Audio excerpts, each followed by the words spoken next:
বন্ধুরা, আমি তানুভা বলছি। বন্ধুরা, আজকে তোমাদের মা ছেলেকে নিয়ে যে ঘটনাটা বলবো, এই সব ঘটনা সাধারণত কেউ কাউকে বলে না। তাই সবাই পুরোটা মন দিয়ে শুনলে দাঁড়িয়ে যাবে। আমি আরমান, 18 বছর বয়স। ঢাকার গুলশানে পিঙ্ক সিটি নামক আবাসিক এলাকায় থাকি। আমার জীবনে একজন মাত্র মানুষ, তিনি আমার মা। আমার বাবা নেই। আমি যখন 5 বছর তখন বাবা মারা গেছে। আমার কথা ভেবে মা কখনো বিয়ে করেনি। যাই হোক, আমার মার পরিচয় দিই। 37 বয়সী আমার মা একজন স্কুল শিক্ষিকা। তাও যেমন তেমন নয়, বাংলাদেশের 1 নম্বর English medium school and college স্কলাস্টিকার শিক্ষিকা আমার মা। আমার মা প্রচণ্ড স্মার্ট একজন নারী। সব কাজে সে পারদর্শী। আমিও ওই কলেজেই পড়ি। মা একই সাথে বাসার এবং কলেজের সকল দায়িত্ব সামলাচ্ছে সফলতার সাথে। পৃথিবীতে আমার কাছে আমার মার চেয়ে সুগঠিত সৌন্দর্যময় নারী আর একটাও নেই। আমি কখনো মাকে বাজে নজরে দেখিনি। কিন্তু মার যতটাই প্রকাশক সৌন্দর্য, তাতেই বলছি মার চেয়ে বেশি মার কেউ পাবে না। এই বছরেও মার কাছে সব মিলিয়ে 36টি প্রপোজাল এসেছে বিয়ের। কিন্তু মা সবাইকে একই কথা বলে, আমার ভালোবাসা আমাদের মা ছেলের বাইরে কেউ ভাগ পাবে না। আমি মার ভালোবাসায় পাগল। আমরা কেউ কাউকে ছাড়া বাঁচতেই পারি না। এমন কোনো বিষয় নেই যা আমি মাকে বলি না। আমি ছোট থেকেই খুব শার্প। ক্লাস 2তে ভর্তি হবার পর আমরা মা ছেলে কর্তৃপক্ষ ছাড়া কেউ জানে না। কখনো আমরাও এমন আচরণ করি না যে কেউ বুঝবে। এটা মা আর আমি প্ল্যান করে করেছি। আমাদের খুব মজা লাগে। মাকে এখনও দেখতে 25-26 বছর বয়সী মনে হয়। মা সব সময় 3 পিচ পরে। তবে তা হাতা কাটা বা ফুল হাতা এক এক সময় এক এক রকম হয়। তবে খুব টাইট নয়। এতেই মাকে দেখে যে কোনো পুরুষ পাগল হতে বাধ্য। মা প্রতিদিন আমাকে নিজেই গাড়িতে করে কলেজে নিয়ে যায়। আমাদের একটা হোয়াইট স্কোডা আছে। মা নিজেই ড্রাইভ করে। মা বাসায় কাজ করার সময় ওড়না কোমরে বেঁধে কাজ করে। আমাদের ঘটনার শুরু হয় ছিমছাম ভাবে এবং পুরো প্রাকৃতিক উপায়ে ও অ্যাক্সিডেন্টালি। একদিন আমি একটা পড়া বুঝার জন্য মার রুমে ঢুকলাম। রুমে ঢুকেই আমি ও মা সামনাসামনি ও দুজনেই হয়ে গেলাম। কারণ মা মাত্র গোসল করে বের হয়েছে এবং শুধু টাওয়াল পরা ছিল মা। আমি কয়েক সেকেন্ড কোনো কথাই বলতে পারিনি। চোখ মার উপর থেকে সরছে না। কিন্তু লজ্জা পেয়ে মার চিৎকারে আমিও একটা চিৎকার দিয়ে বেরিয়ে আসি সরি বলতে বলতে। এসে বাহিরের দরজার পাশে দাঁড়িয়ে বলি, সরি মা, আমি পড়া বুঝতে এসেছিলাম। পরে বুঝে নিব। এই বলে আমি আমার রুমে গিয়ে খাটে বসতেই মার দেখা এই পলকে সৌন্দর্য চোখ থেকে সরাতে পারছি না। হঠাৎ বুকটা ধরফর করছে। চোখ পড়ল প্যান্টের দিকে। আমি ভয় পেয়ে গেলাম।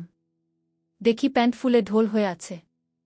আমার মন ভাঙচুর হয়ে যাচ্ছে মাকে এমন রূপে দেখে। কখন যে ঘুমিয়ে গেলাম বলতেই পারি না। ঘুম ভাঙতে দেখি তখন সন্ধে হয়ে গেছে। উঠে ফ্রেশ হয়ে বের হলাম রুম থেকে। সামনে মা পড়ে গেল। ড্রয়িং রুমে বসে টিভি দেখছে আর সালাদ কাটছে। আমায় দেখে হাতে ইশারায় পাশে বসতে বলল। আমি বসলাম। মা একটা হাতাকাটা ব্রাউন সালোয়ার কামিজ পরা ছিল।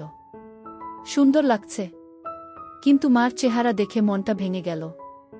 আমার সর্বতুল্য মাকে নিয়ে কি সব বাজে চিন্তা করেছি আমি, ছিছি। হঠাৎ মার ধাক্কায় সম্বিত হল। আম্মু, কি হলো বাবা? কি ভাবছিস চুপ করে? আমি, না আম্মু কিছু না। তোর জন্য বিরিয়ানি রান্না করেছি। আয় খাবি চল। মা একদম স্বাভাবিক হয়ে আছে। হয়তো নিজেও লজ্জা ঢাকছে। আমি, আজ আমায় খাইয়ে দিবে আম্মু? মা আমার দিকে এক পলক অপরূপ দৃষ্টি করে চেয়ে বলল, আয় কাছে আয়। আমি হাত বাড়ালাম। কিন্তু মা আমাকে অবাক করে দিয়ে হাত ধরে কাছে নিয়ে তার কোলে থাইয়ে বসিয়ে দিল। আমি বুঝতে পারছি না হঠাৎ এমন করল কেন। কারণ বড় হয়েছি বলে হয়তো এতদিন এমন কোলে নেয়নি। এজন্য অবাক লাগছে। আম্মু, জানিস বাবা, তোকে নিয়ে আমার অনেক স্বপ্ন। আমি জানি মা, আমি বড় মানুষ হয়ে দেখাবো। আম্মু, তুই বুঝছিস না। আমি চাই না তুই টাকা পয়সা কামানোর জন্য জীবন পানসে করিস। আমি মানে? আম্মু মানে হলো কখনো টাকার পিছনে না ছুটে খুশি থাকতে চেষ্টা করবি। টাকা এমনি আসবে। আমি, ও আচ্ছা। মা আমাকে খাইয়ে দিল। এমন মাসুম মার প্রতি রাতে কি নাকি ভেবেছি আমি, ছি। ভেবেই খারাপ লাগছে। আমরা যে যার রুমে গেলাম ঘুমাতে। সারারাত নিজেকে দুষেছি আমি। দুদিন মন খারাপ ছিল। এর মাঝে একদিন কলেজে যাওয়ার সময় মা বলল, কোনো কারণে কি মন খারাপ তোর? আমি, না মা। মা আর কিছু বলল না। পরদিন আমার ক্লাস ছিল না। মা গেল। হঠাৎ ফোন করল মা। আম্মু, গোসল করে তাড়াহুড়ায় আমার কাপড় মেলতে ভুলে গেছি, একটু নেড়ে দে প্লিজ। আমি, আচ্ছা মা। আমি মার রুমে গেলাম। গিয়ে বালতি নিয়ে ছাদে যাই। নাড়তে গিয়ে প্রথমে ছিল কামিজ, তারপর সালোয়ার, এরপরে বাকিগুলোও দেখি। দেখে আমার বুক ধরফর করতে লাগে। দেখলেই বোঝা যাচ্ছে এটা নামিদামি ব্র্যান্ডের। হাতে তুলতে হাত কাঁপছিল। আর কি সুন্দর ঘ্রাণ ওগুলো থেকে, কি বলবো। আমি হতবিহ্বল হয়ে গেলাম। কারণ পৃথিবীতে ৭০০ মিলিয়নে একজনের ভাগ্যক্রমে একই সাইজের হয়, আর তা আমার মার ভেবেই মাথা নষ্ট হয়ে গেল। পাগল হয়ে যাব মনে হয়, এমন দশা। আমি কোনোমতে ওগুলো একটা সাইডে নেড়ে দিলাম যেন বাহিরে কার চোখে না পড়ে। দৌড়ে রুমে এসে পড়ি। ইচ্ছা করছিল একটাবার হাত দিয়ে শান্তি করি, কিন্তু এর ভয়াবহতা বিশাল বলে নিজেকে সামাল দিই। এরপর ইন্টারনেটে দেখতে লাগলাম এসব চিন্তা নিয়ে। দেখি অসাধারণ বিষয়। স্বামী মারা গেলে ছেলেই মায়ের দায়িত্ব নিবে এবং সব খেয়াল রাখবে, তা শারীরিক মানসিক সব হতে পারে, এটা বেদে লেখা। নারী অন্য কোনো দেহের সাথে জড়াতে না চাইলে বাসনা পূরণ করা সন্তানের দায়িত্ব। আমি কি করব বুঝতে পারছি না। এসব ভাবতে ভাবতে ঘুমিয়ে গেলাম। উঠলাম মার ডাকে। দেখি মা সামনে দাঁড়ানো। বসল বিছানায় ও আমার মাথায় হাত বুলিয়ে বলল, ঘুম হলো সোনা? আয় খাবি আয়। আমি উঠে গেলাম ডাইনিং রুমে। মা চা বিস্কিট এনে বলল, চল ছাদে বসি। আমরা ছাদে বসলাম। গিয়েই মা কাপড় দেখে বলল, আমি আজ ভুলেই গেছিলাম। এই রে আমার ওই কাপড়গুলো কোথায়? আজ কি ধুইনি নাকি? আমি, না মা, ওই পিছনে আছে। এমনভাবে বলল যেন ছেলের সামনে এগুলো কোনো বিষয় না। মা সব কাপড় তুলে হাতে নিল। আম্মু, গরমের ছুটিতে দিয়ে দিল। বলো কোথায় যাবে ঘুরতে? আমি, আমরা তো বাসায় সময় কাটাই না। চলো এই ছুটি বাসায় নিজেদের সময় দিই। মা অপলক তাকিয়ে আছে আমার দিকে। আমি, কি মা? ভুল বলেছি। মা আমার গালে হাত বুলিয়ে বলল, কোনো ভুল বলিসনি সোনা। তুই অনেক বড় হয়ে গেছিস বাবা। Love you baby. বলেই মা আমায় জড়িয়ে ধরল। এটা অবশ্য সব সময় হয়, কিন্তু আজ ভিন্ন একটা ঘ্রাণ আসছে মার গায়ে। এটা মমতা আর কি একটা ভিন্নতা বুঝলাম না। তো পরদিন আমি টিভি দেখছি আর মা ঝাড়ু দিচ্ছে। আমি দেখলাম মা আজ ওড়না পরেইনি, আর ঝাড়ু দেওয়ার সময় সব ঝলক দিচ্ছে। আমি জানি না কেন চেয়ে চেয়ে মাকে দেখছিলাম। হঠাৎ একবার আমিও মার দিকে তাকালাম, মাও তাকালে, চোখাচোখি হল। আমি খুব ভয় ও লজ্জা পেয়ে গেলাম। মা না জানি কি ভাবছে। আমি আর তাকালামই না। ভয়ে ভয়ে আছি, কি যেন বলবে আমাকে। এমন সময় কাজ শেষ করে এসে মা পাশে সোফায় বসল, আমার গা ঘেঁষে আমার কাঁধে হাত রেখে। আমি ভয়ে কাঁপছিলাম। মা বলল, আরে কি দেখছো এসব? চলো রেসলিং দেখি। তুমি দেখো না? আমি অবাক হলাম। আমি রেসলিং দেখে না। আমি মাথা নেড়ে না বললাম। মা বলল, বিয়ে ম্যান, এ যুগে রেসলিং দেখো না তা হয়? দাও রিমোট দাও। মা রিমোট নিয়ে চ্যানেল পাল্টে রেসলিংয়ে দিল। আন্ডারটেকার আর ট্রিপলিচের খেলা চলছিল। মা এত মজা করে দেখছিল যে আমিও কেমন ঘুলে মিলে গেলাম। হঠাৎ করে আমায় বলল, তোমার কাকে পছন্দ? আমি তো দেখি না। কিন্তু আন্ডারটেকার। আম্মু, এই তো আমার ছেলে। সে খুব জোস। আমি তো হয়ে গেলাম। মার প্রতি একটা কৌতূহল হল। মাঝে এনবি ও মার্গারেটের লাইভ হবে এটা বিজ্ঞাপন দিল। আমি মনে করেছি হয়তো মেয়েদের খেলা দেখবে না আমি সামনে থাকায়, কারণ মেয়ে খেলে ছোট কাপড় পরে। কিন্তু মা আমায় অবাক করে দিয়ে আরও গা ঘেঁষে বসে বলল, এবার মজা হবে। বলেই জুস আর পপকর্ন নিয়ে এলো। আমি উঠে যাচ্ছি লজ্জায়। মা আমায় থামিয়ে বলল, আরে বস, মজা হবে এদের খেলায়। আমি মার্গারেট আর তুই এনিবি, ঠিক আছে? আমি, আচ্ছা। খেলা শুরু হলো। দুজন ছোট ছোট সেট পরে এসেছে। মা বেশ মজা করে দেখছে। আমি শুধু মাকে দেখে অবাক হচ্ছি। মাঝে এর দিলে মা তখন আমার দিকে ফিরে আচমকা বলল, তুমি আমাকে বন্ধু মনে করো?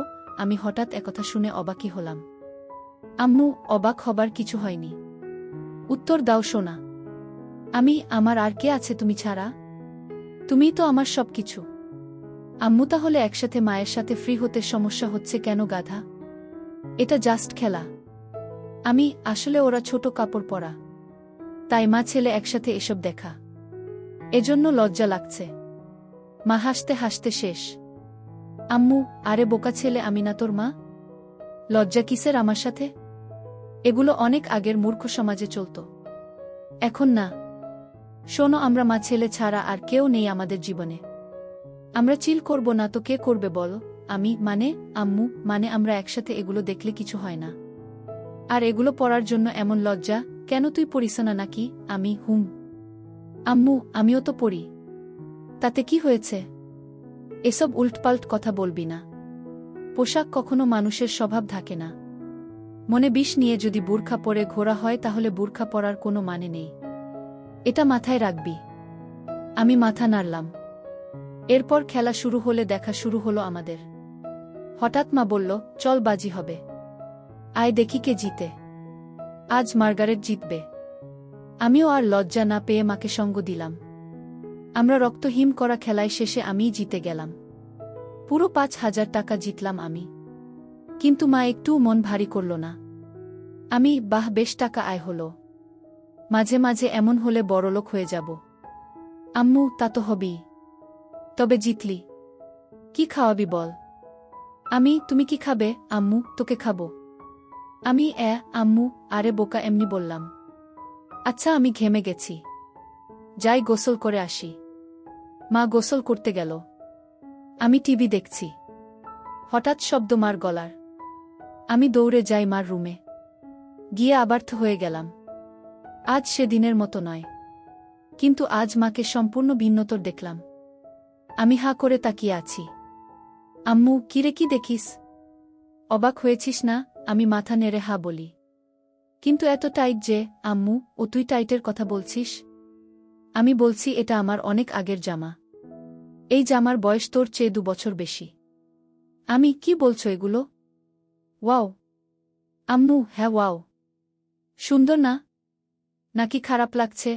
খারাপ লাগে তোমার ভূত। একদম পরি লাগে আমার মাকে। আম্মু, কিন্তু আসলেই অনেক দিন বলে টাইট হয়ে গেছে, কেমন যেন লাগছে। যদি কিছু মনে না করো একটা কথা বলি মা? আম্মু, হ্যাঁ বল।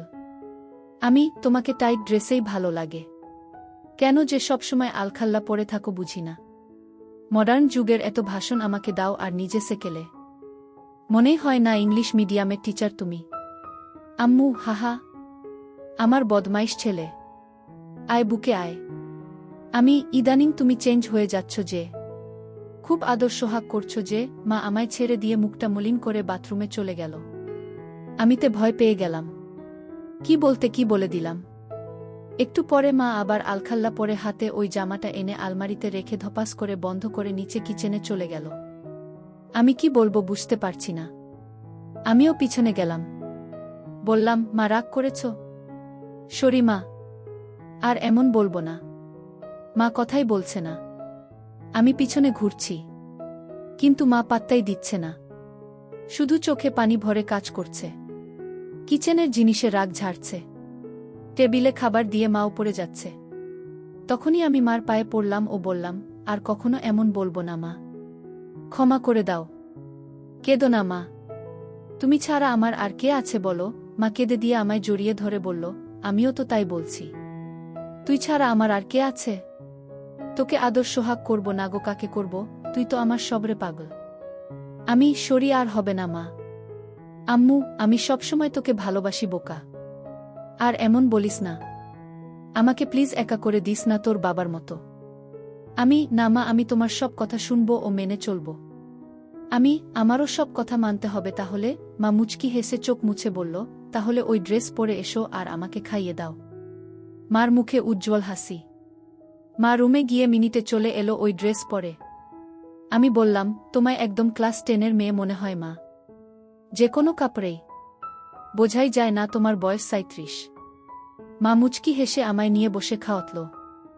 তারপর আমরা যে যার রুমে গিয়ে ঘুমালাম। এভাবে মা আর আমি আর কিছু না করে ছুটি শেষ করলাম। ছুটির পরে আমাদের কলেজে একটা সাংস্কৃতিক অনুষ্ঠান হয়। সবাই নাম দেয়, আমিও নাম দিই গানে। আমরা পারফর্ম করি, অনেকেই অনেক রকম করে। মেয়েরাও পারফর্ম করে ড্যান্সে। হঠাৎ একটা ড্যান্স চালু হয়। দেখলাম কয়েকজন মাঝবয়সী নারী ঘোমটাস দিয়ে স্টেজে উঠল। এরপর গান চালু হতেই ঘোমটা খুললে আমি আকাশ থেকে পড়লাম। মা লিডিং ড্যান্সার আর মারাত্মক লাগছে তাকে। মা একটা হলুদ শাড়ি পরেছে যা মারাঠি স্টাইলে বাঁধা ও নাভি বরাবর। এতেই সবার হৃদ স্পন্দন বাড়িয়ে দিল। সবাই হুররে করে অনুষ্ঠান শেষ করল। আমি আমার মা এত সুন্দর নাচে তা জানতাম না। ছেলেরা সবাই তো বলছেই, সাথে মেয়েরাও বলছে ম্যাম খুব হট। আমার খুব গর্ব হলো এটা শুনে। আমরা বাসায় গিয়ে আমি মার সাথে কথা বলছি না। মাতা দেখে বলল, কি হয়েছে আমার প্রাণ ভোমরা? আমি, ইস, আবার প্রাণ ভোমরা বলছে। কখনো তো বলনি নাচতে পারো। আমাকে তো কখনো নাচ করে দেখাওনি। মা আমার কাছে সোফায় বসে গা ঘেঁষে বলল, এই যে মশাই, আপনাকে সারপ্রাইজ দিতেই বলিনি আগে। এখন আপনিও তো অবাক হলেন, তাই না? আপনার জন্য এত কিছু করলাম, আর আপনি যদি মন খারাপ করে থাকেনও তাহলে হয়। সরি। আমি, আচ্ছা ঠিক আছে। তুমি এত সুন্দর নাচতে পারো আমি জানতামই না।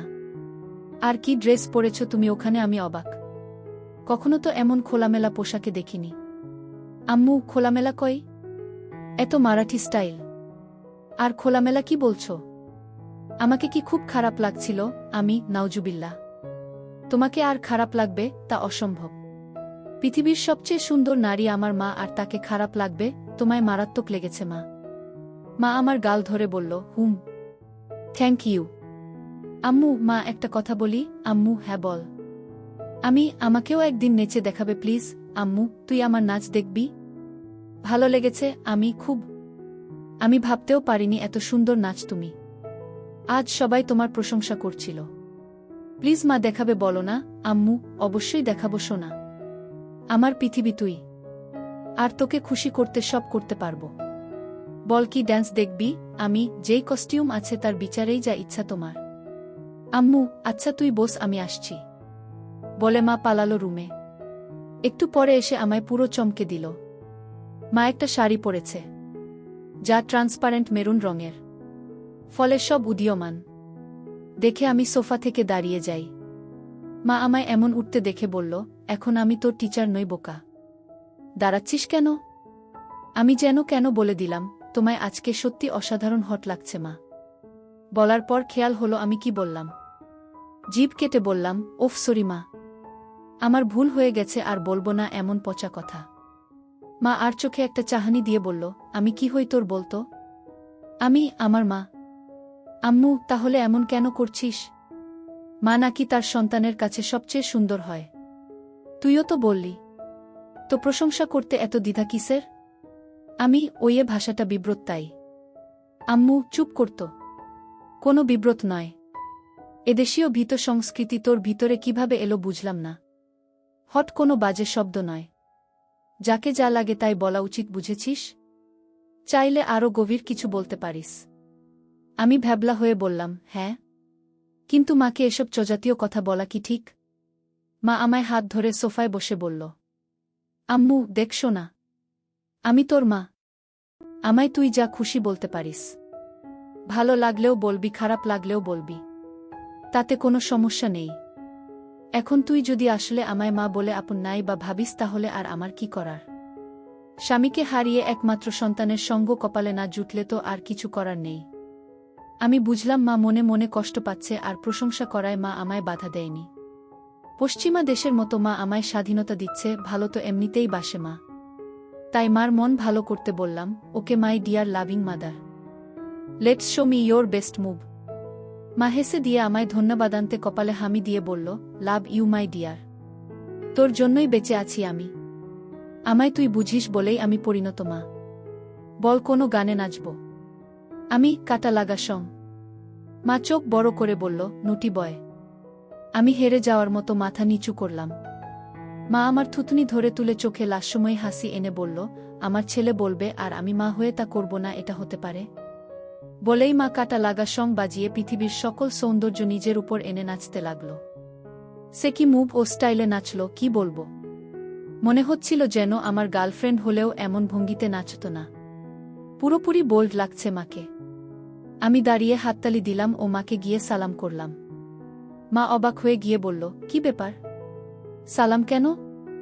আমি, কারণ তুমি আমায় এত ভালোবাস, আমায় এত বিশ্বাস করো তাই। এমন সাজে আমি কখনো ভাবিনি তোমায় দেখব। তাও আবার আমার অন্যায় আবদার রেখে এই বোল্ড সং ড্যান্স করলে। তোমার কি খারাপ লেগেছে মা? মা বলল, এজন্যই তোকে এত বেশি ভালোবাসি রে পাগল। তুই খুব মাসুম আর হনেস্ট আর খুবই কিউট। শোন তাহলে, তুই আমার একমাত্র সন্তান আর একমাত্র সঙ্গী, যাকে নিয়েই আমার জীবন মরণ সব। তোর কাছে খারাপ লাগার কিছু নেই। আমি তোকে ভালোবাসি রে পাগল। আর এমন কেমন বলিস? এটা একদম স্বাভাবিক। আমি চুপ করে রইলাম। মা কয়েক সেকেন্ড আমার দিক তাকিয়ে থেকে বলল, আচ্ছা এখন গোসল করে আসি। মা চলে গেল। আমি আর পিছন দেখার কেমন মনোবল পাচ্ছি না। তবে 10 মিনিট পর হঠাৎ মার ডাক এলো। আমি মার রুমে যেতেই আবারও সেই মুহূর্ত সামনা করলাম। মাকে এরূপে দেখে বুক ধকধক করছে। আমি কিছু বলতে পারছি না। কিন্তু মা আমায় দেখে মোটেও বিচলিত নয়। একটু কড়া কণ্ঠে বলল, বস বিছানায়। আমি কি করব বুঝতে পারছি না। মা এবার আরও একটু কড়া হয়ে বলল, বসতে বললাম না? আমি চট করে বসলাম। মা আরেকটা তোয়ালে দিয়ে চুল মুছে তাতে বেঁধে এসে আমার পাশে বসল। আমি নিচের দিকে মুখ করে আছি। আম্মু, আমার দিক তাকা। আমি তাকালে মা বলল, আমি তোর কি? আমি মা। আম্মু, আমি খেয়াল করছি সেই দিন এমন তোয়ালে পরা দেখার পর থেকে তুই পাল্টে গেছিস। কেন এমন কেন করছিস? আমি সরি মা। আমি আসলে সেদিন একটা পড়া বুঝতে এসেছিলাম। জানতাম না তুমি গোসল করে তোয়ালে পরে বের হয়েছিলে। তাই ঢুকে পড়ি। আর হবে না মা। ভুল হয়ে গেছে। আম্মু, আর একটা কথা বললে একটা চড় মারব। তোকে সারা জীবন এই শিক্ষা দিয়েছি আমি? আমি না তোর মা? তুই ছোট থেকে আমায় এমন দেখেছিস, এখন একটু বড় হয়েছিস বলে আর দেখিসনি। তাতে এমন করার কি হলো? কিন্তু এখন তো আমি বড় হয়ে গেছি মা।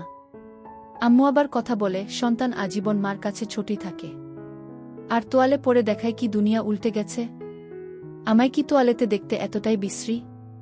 আমি মার মুখে হাত দিয়ে বললাম, না মা। দুনিয়াবি সবচেয়ে সুন্দর তুমি, যা সব কিছুতেই।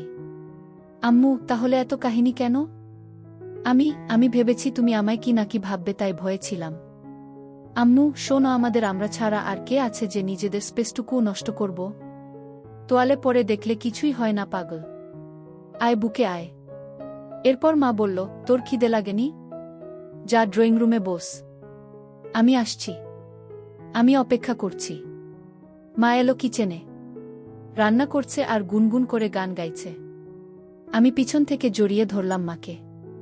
পিছন তাকিয়ে দেখে আমি হাত সরিয়ে নিই। মা মুচকি হেসে আমার হাত ধরে গান গাইতে থাকল। আমি আগে কখনো এত খুশি হয়নি। আম্মু, আমার জীবনে এমন একটা ছেলে থাকলে খুশি হব না? বল কি খাবি? আমি স্যুপ। আম্মু আচ্ছা যা টিভি দেখ। আমি আসছি স্যুপ নিয়ে। আমি বসে টিভি দেখছি। মা স্যুপ এনে আমায় খাইয়ে দিল ও নিজেও খেল। আম্মু আচ্ছা আমার কিছু শপিং করতাম। তুই থাক একটু বাসায়। আমি চলে আসব তাড়াতাড়ি। মা শপিং করতে চলে গেল। এলো অনেকগুলো ব্যাগ নিয়ে। সব নিয়ে সোজা রুমে রেখে এলো। আমি কি কিনলে? আম্মু এমনি কিছু জিনিস। মা এড়িয়ে গেল। বুঝলাম হয়তো নিজের কাপড় কিনেছে। তা তো আর ছেলেকে দেখানো যায় না। যাই হোক, পরদিন কলেজে যাওয়ার জন্য গাড়িতে বসে আছি মার জন্য। মা গেট লাগিয়ে যখন গাড়িতে এলো তখন আমি আকাশ থেকে পড়লাম। মা একটা হলুদ ট্রান্সপারেন্ট শাড়ি পরেছে ম্যাচিং ব্লাউজের সাথে। আমি আকাশ থেকে পড়লাম মাকে এমন রূপে দেখে। মা আমার চেয়ে থাকা দেখে বলল, কি হলো এমন তাকিয়ে কেন আছিস? তুমি অনেক পাল্টে গেছো মা। মা মুচকি হেসে বলল, এটা কি তোর খারাপ লাগছে? আরে না না, আমার কাছে উল্টো ভালো লাগছে। মা চোখ কুঁচকে বলল, ভালোটা আবার কেন? আমিও চাই তুমি নিজের জীবন সাজাও, ভালো ও খুশি থাকো। পোশাকটা না হয় তারই শুরু। মার মুখে উজ্জ্বল গর্বের হাসি। I am proud of you baby. Me too mom. আজকে অসাধারণ লাগছে মা। আম্মু, আমি ভাবছি এখন থেকে শাড়ি পরব। ভালো ডিসিশন। কিন্তু শুধু শাড়ি কেন?